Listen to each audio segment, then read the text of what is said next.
CBI ತನಿಖೆ ಕೊಡ್ತೀವಿ ಅಂತ ಸರ್ಕಾರ ಸಿಬಿಐ ತನಿಖೆ ಕೊಡಿ ಅಂತ ಅವ್ರು ಸವಾಲು ಹಾಕಿದ್ದಾರೆ. ನಿನ್ನೆ ಸಿಎಂ ಅವರು ಟ್ವೀಟ್ ಮಾಡಿದ್ದಾರೆ, ನಿಮ್ದು 150 ಕೋಟಿ ಅಂತ ಹೇಳ್ತೀರಾ. ಈಗ ನಿಮ್ಮ ಸರ್ಕಾರ ತನಿಖೆಗೆ ವಹಿಸುವಂತ ತೀರ್ಮಾನ ಕೈಗೊಳ್ಳುತ್ತಾ? ನೋಡಿ, ಅವರು ಸ್ಪಷ್ಟವಾಗಿ 150 ಕೋಟಿ ಆಫರ್ ಮಾಡಿದ್ರು ಅಂತ ಅವ್ರು ಹೇಳಿದ್ದಾರೆ. ಅದರದ್ದು ಕ್ಲಿಪ್ಪಿಂಗ್ಸ್ ಕೂಡ ತಮ್ಮ ಕಡೆನೂ ಇದೆ, ಮಾಧ್ಯಮದವ್ರ ಹತ್ರನೂ ಇದೆ.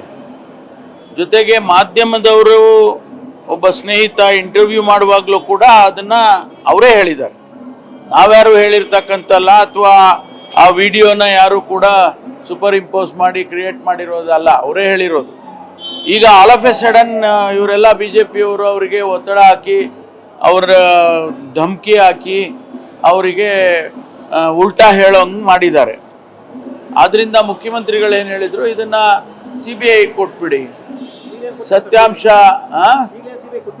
ಸತ್ಯಾಂಶ ಬರುತ್ತೆ, ಹೊರಗಡೆ ಬರುತ್ತೆ, ನೀವು CBI ಕೊಡಿ ಅಂತಕ್ಕಂಥ ಮಾತನ್ನು ಹೇಳಿದ್ದಾರೆ. ಅದ್ರ ಬಗ್ಗೆ ಚರ್ಚೆ ಮಾಡ್ತೀವಿ. ಅಲ್ಲ, ಅದ್ರ ಬಗ್ಗೆ ಚರ್ಚೆ ಮಾಡ್ತೀವಿ. ಚರ್ಚೆ ಮಾಡಿ ಅವಶ್ಯಕತೆ ಬಿದ್ದಾಗ ಅದನ್ನ ನೋಡೋಣ, ತೀರ್ಮಾನ ಏನಾಗುತ್ತೆ. ಅಲ್ಲಲ್ಲ, ನಮಗೆ ನೋಡಿ, ಇವೆಲ್ಲ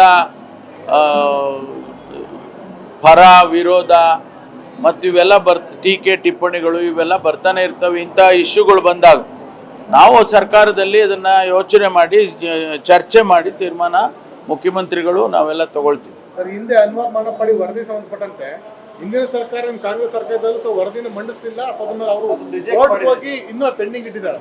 ಹಾಗಾಗಿ ಅವ್ರು ಹೇಳ್ತಾ ಇದ್ದು, ಇದರಲ್ಲಿ ಕಾಂಗ್ರೆಸ್ ನಾಯಕರೇ ಹೆಚ್ಚು ಆಸ್ತಿಯನ್ನು ಕಬಳಿಸಿದ್ದಾರೆ, ಹಂಗಾಗಿ ವರದಿ ರಿವೀಲ್ ಮಾಡಿ ತನಿಖೆ ಕೊಡಿ ಅಂತ ಡಿಮ್ಯಾಂಡ್ ಮಾಡ್ತಿದ್ದಾರೆ. ನೋಡಿ, ಈಗ ಅದನ್ನು ಮಾಡೋದಕ್ಕೆ ನಮ್ಗೇನು ತಕರಾರಿಲ್ಲ. ಆದರೆ ಕಾಂಗ್ರೆಸ್ನವರೇ ಇದ್ದಾರೆ, ಯಾರಿದ್ರೂ ಕೂಡ ನಾವು ತನಿಖೆ ಅಂತಂದ್ರೆ ಯಾರಿದ್ರೂ ಗೊತ್ತಾಗ್ಲೇಬೇಕಲ್ಲ.